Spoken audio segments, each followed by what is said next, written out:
So it's only fair that, I talked bad about the Celtics going down 2-0 to the New York Knicks, who then ended up winning game three, 2-1 series. But I've kind of not said much about the fact that the Cleveland Cavaliers are down 2-1 to the Indiana Pacers. And right now, as I'm recording this, it is halftime. And I know you shouldn't make videos about it. I'm going to put this up before the game's over. I'm just going to go ahead and call it. The Pacers are going to be up 3-1 on the Cleveland Cavaliers because they are up 80-39 at halftime, a 41-point difference at halftime. Now, listen, Cavs fans, if you guys end up winning this game, you can look at me, you can point, you can laugh. I understand it. I'll take it. You guys are down 41 points to the Pacers. And honestly, I think me and the rest of the world is completely shocked by the fact that, one, you guys are down 2-1 in the series, and two, obviously you guys are down 41 points in game four. It just doesn't seem like you guys were ready to be here, which is insane because they were a 60-plus win team in the regular season. They get through the first round against the Miami Heat team, didn't really have much problems, and then they just haven't really been good this second round. I mean, yeah, they missed a couple games from Evan Mobley, from Darius Garland, stuff like that. DeAndre Hunter missed the game as well, but they just have not looked good. Ty Jerome has been basically non-existent this entire series so far. Again, as of game four, halftime. Right now, hopefully you get something because you're going to need something from a guy that was a Six-Man of the Year candidate because he's just been nowhere to be found. Honestly, Donovan Mitchell hasn't been great, I feel like.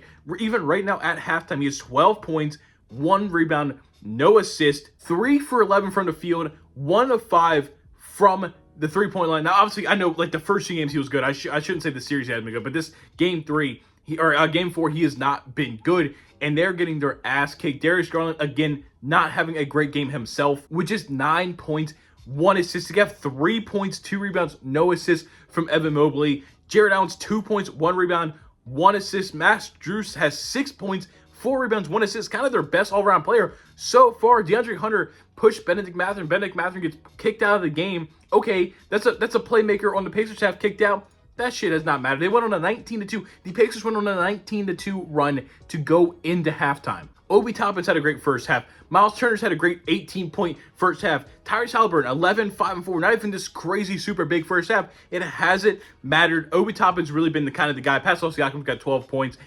There's not really much for me to say other than the fact it seems like the Pacers just want this more. And this is going to be, again, I'm not going to call this super, super early because it is still 2-1, potentially up 3-1 for the Pacers here. But, like, back-to-back years of potentially now going to the Eastern Conference Finals, you have to really kind of look at this Pacers team and say, what is their ceiling and what do they have to do to kind of hit that next step? Because, listen, last year, people wouldn't talk about, like, the injuries to get there. Yeah, that's fine. You want to talk about whatever. They got to the Eastern Conference Finals. They got their ass kicked by the Celtics. Do I fear them against the Celtics this year? I don't really know. We don't even know if the Celtics are going to make it. They're down 2-1. Maybe the Knicks make it to the Eastern Conference Finals.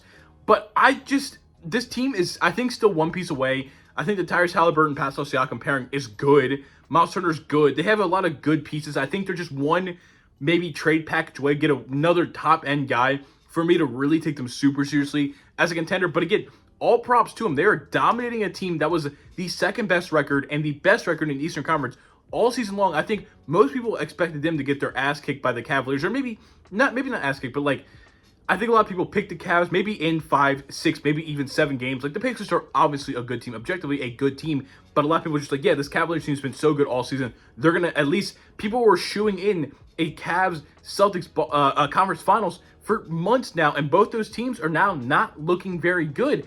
I don't really know what's going on with this Cleveland Cavaliers team, where it just seems like they cannot get things going. Yes, you can look at the fact that the Pacers are 12 of 19 from 3, 63% from 3 from the first half. The Cavs have 8 total field goals, 8 for 32 from the field. The Pacers have more threes made than the Cavs have even field goals made. The Cavs have 20 free throw attempts, 18 of 20, where the Pacers only have 8 of 10. Like, I'm just looking through these stats here, and it is a astonishment. I don't even know what word to use. This is like a pure live reaction. Just astonishment for the fact that pretty much all top seeds right now in both the East and the West are struggling, man. Obviously, the Rockets lose in the first series.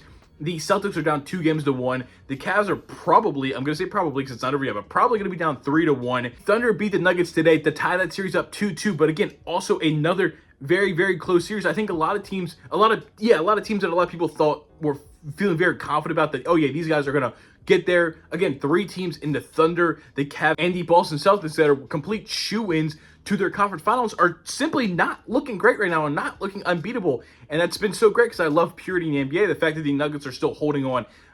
Again, being a Lakers fan, I know it looks funny up there, but like, growing up a Kobe Bryant fan, whatever, blah, blah, blah.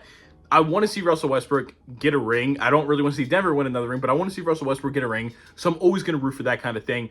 But it's just been such a fun playoffs. The fact that we kind of thought, listen, there's going to be some fun parity around the middle teams, but the top teams are going to dominate. And we've simply not seen that. We've seen all the top teams lose at least 2 games so far in the second round, which is something I don't think any of us saw coming. The Cleveland Cavaliers have 14 turnovers in the first half, 6 total points in the paint compared to the 30 points in the paint of the Indiana Pacers. A defensive player of the year and a great defense in the Cleveland Cavaliers have given up 80 points to the Indiana Pacers in the first round, and it's simply unacceptable. It is unacceptable, and we have to, I think, at some point have a conversation of is Donovan Mitchell able to be the best player on a championship team? And I know that's a crazy kind of just shot out of nowhere to throw at Donovan Mitchell, and I'm a big fan of Donovan Mitchell. I don't mean it as a shot. But it just simply seems like those Utah Jazz teams weren't ever really able to make it deep into the playoffs. This is multiple times now. The Cavaliers are coming up short. There's something that needs to change in this roster. Again, part of it is the fact that they're getting no bench help at all. Darius Garland's not been good this series. I'm not really sure what the next move is for a team like the Cavaliers, because they have a lot of pieces there. They have a good all-star level point guard. They have a good superstar fringe shooting guard, one of the best shooting guards in the league. You have a trio of fours with like Isaac Okoro, DeAndre Hunter, Max Strus that can kind of fill in needs as you need. You have a Depoy candidate, Depoy winner, Evan Mobley. You have a good center in Jared Allen. Again, you have a 6 man a year candidate with Ty Jerome, and then whoever's not starting at the 3, whether it's Hunter, Okoro, or Max Strus, will offer you something off the bench.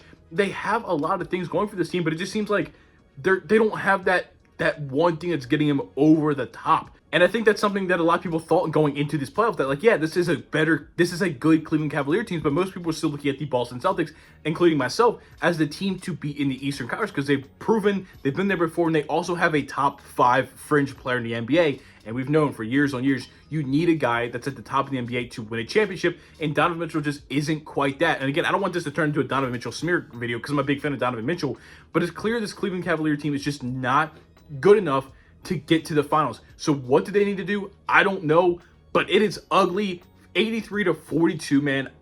What a surprise.